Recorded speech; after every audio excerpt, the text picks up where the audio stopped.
আসসালামু আলাইকুম ভিউয়ার্স। তো ভিউয়ার্স, আজকের এই ভিডিওতে আপনাদেরকে দেখাবো আপনাদের মোবাইলের স্ক্রিনে ডাবল টাচ করলেই স্ক্রিনের বাতি জ্বলে উঠবে, আবার ডাবল টাচ করলেই আপনার স্ক্রিনের বাতি নিভে যাবে। এই সেটিংসটি আপনার ফোন থেকে কিভাবে চালু করবেন আজকের এই ভিডিওতে খুব সহজেই আপনাদেরকে দেখিয়ে দেব। তো ভিউয়ার্স, প্রত্যেকটা ফোনে কিন্তু এই সেটিংসটি দেওয়া আছে। এই সেটিংসটি কিন্তু প্রত্যেকটা ফোন থেকে আপনারা চালু করতে পারবেন। আপনাদের সাইডে যে বাটন আছে সেটা ব্যবহার করতে হবে না, শুধু স্ক্রিনের উপর আপনারা দুইবার টাচ করবেন, আপনাদের স্ক্রিনের বাতি জ্বলে উঠবে, আবার দুইবার টাচ করলে স্ক্রিনের বাতি নিভে যাবে। তো ভিউয়ার্স, এই সেটিংসটি কীভাবে করবেন চলেন দেখিয়ে দিই। তো এই কাজটি করার জন্য আপনারা চলে যাবেন আপনাদের ফোনের সেটিংসে, ঠিক আছে? তো আপনাদের যে কোনো কোম্পানির সেট হোক, কোনো সমস্যা নাই। তো আপনার সেটিংসে আপনারা চলে যাবেন। তো আমি সেটিংসে চলে আসলাম। তো সেটিংসে চলে আসার পর দেখেন এরকম ইন্টারফেস আপনাদের সামনে আসবে। তো ভিউয়ার্স, এই জায়গা থেকে দেখেন একটু নিচে আসবেন। তো একটু নিচে আসলে দেখেন এই জায়গায় লেখা আছে শর্টকাট এবং অ্যাক্সেস এভেলেবল, এটার উপর আপনারা ক্লিক করে দেবেন, ঠিক আছে? তো আপনারা যদি এই অপশনটা খুঁজে না পান তাহলে কিভাবে আপনারা খুঁজে বের করবেন সেটাও আমি দেখিয়ে দেব।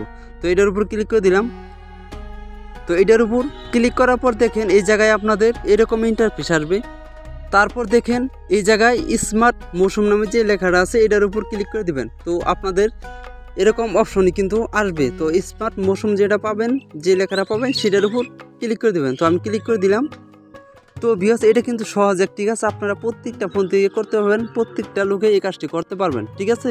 তো তারপরে দেখেন এরকম ইন্টারফেস আপনাদের সামনে আসবে। তো দেখেন সবার উপরে যে লেখা আছে অটো স্ক্রিন অন অফ নামে যে লেখাটা আছে এটার উপর আপনারা ক্লিক করে দিবেন, ঠিক আছে? তো এই লেখার উপর আপনারা ক্লিক করে দিবেন। তো এই লেখার উপর ক্লিক করার পর দেখেন এরকম ইন্টারফেস আপনাদের সামনে আসবে। তো ভিউয়ার্স, আপনাদের কাছে ছোট্ট একটি রিকোয়েস্ট, যদি এরকম ভিডিও পেতে চান এখনই চ্যানেলটিকে সাবস্ক্রাইব করে পাশে থাকা বেল আইকনটি বাজিয়ে দিবেন। ভিডিওটি ভালো লাগলে একটি লাইক, একটি কমেন্ট করে যাবেন। তো দেখেন এই জায়গায় আপনারা কী করবেন, তিনটা অপশন দেওয়া থাকবে। তো এই তিনটা অপশনের থেকে দেখেন সবার নিচে দুইটা অপশন আছে, এই দুইটা অপশনের থেকে যে সাইডে বাটন আছে সেই বাটনটা অন করে দিবেন, ঠিক আছে? তো আমি অন করে দিলাম, নিচেরটাও আমি অন করে দিব। তো দুইটা অন করে দিবেন।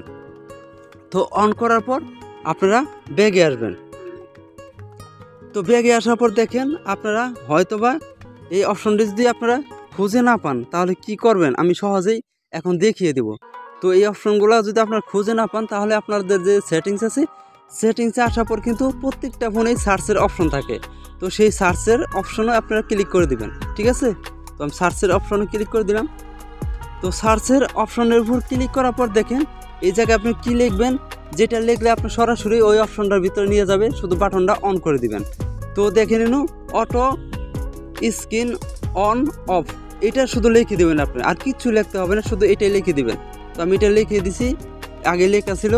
তো লেখার পর দেখেন একটা অপশনই কিন্তু আপনাদের সামনে আসবে, সবার উপরে যে অপশনটা আসবে সেই অপশনটার উপর ক্লিক করে দেবেন। দেখেন অটো স্ক্রিন অন অফ, এটার উপর যদি আপনারা ক্লিক করে দেন দেখেন কি হবে।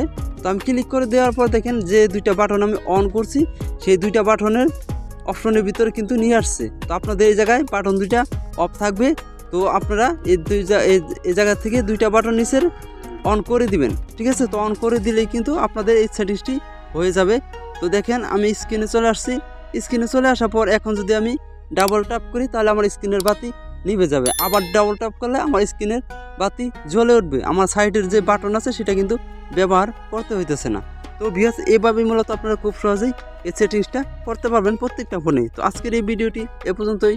আল্লাহ হাফেজ।